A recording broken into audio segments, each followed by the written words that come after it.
prutas na ito ay isa sa pinakamahal na prutas sa ibang bansa? Ito ay dahil sa taglay nitong benepisyo sa ating kalusugan. Isa ang prutas na ito sa mga ligaw na prutas na walang pumapansin o di kilala ng marami. Ang prutas na ito ay tinatawag na tinitino. Sa wikang English, ito ay Cape gooseberry o golden berry dahil sa kulay nito kapag hinog. Mababa lang kung tumubo ang halamang ito at kadalasang tumutubo sa mga tuyong palayan o bakanting lote kasama ng mga ligaw na damo. Ang golden berry ay mayaman sa vitamin C na kailangan ng ating katawan para lumakas ang ating immune system. May taglay din itong antioxidant at malaking tulong sa ating digestive system at sa ating mata para sa mas malinaw na paningin. Ito ang dahilan kung bakit nabebenta ito sa ibang bansa sa napakalaking halaga. Narito pa ang ilan sa mga ligaw na prutas na malaki ang benepisyong taglay sa ating kalusugan. Ito ang tibig. Marami na ang sumubok kumain nito at pinatunayan na ligtas itong kainin, taliwas sa paniniwalang ito ay nakakalason.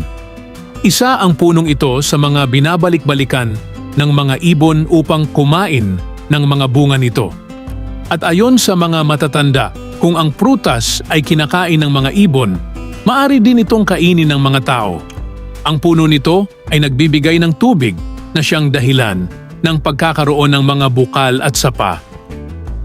Malamig at presko ang tubig na dumadaloy dito at mainam na inumin para sa mga may lagnat at nakararanas ng pananakit ng mga kalamnan.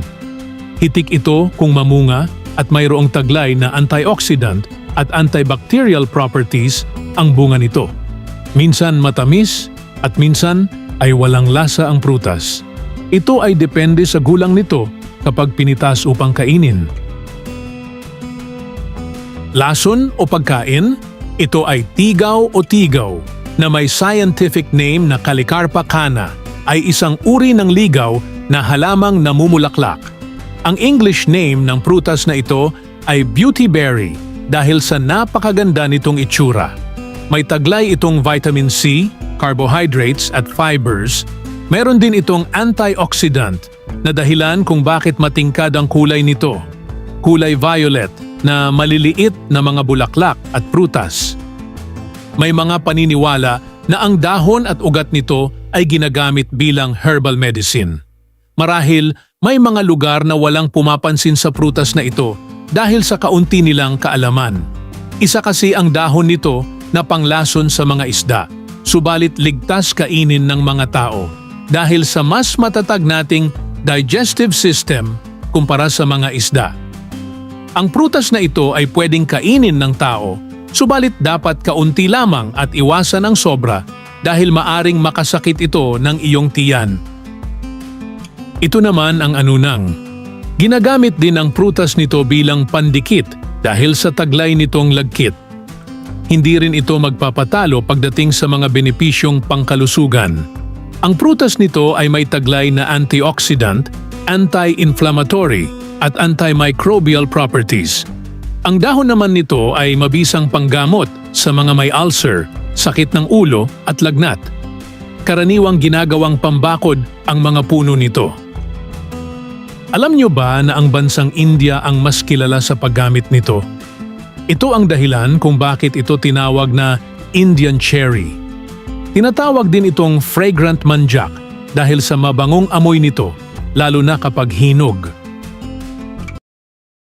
Ito naman ay ang bunga ng punong anislag, isang puno na tumutubo sa Pilipinas at karatig na bansa.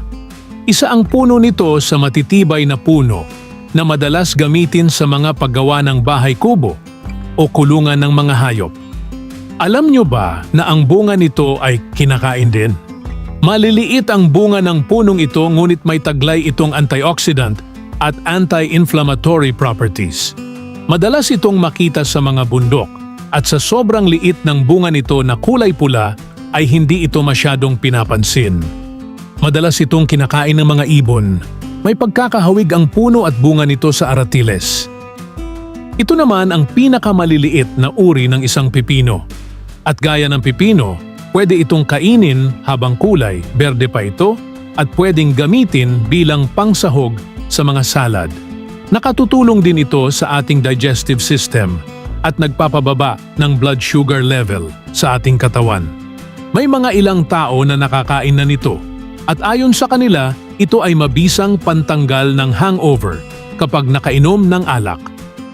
Kaya kung ikaw ay nakainom, ay maari ka nitong kumain pagkatapos.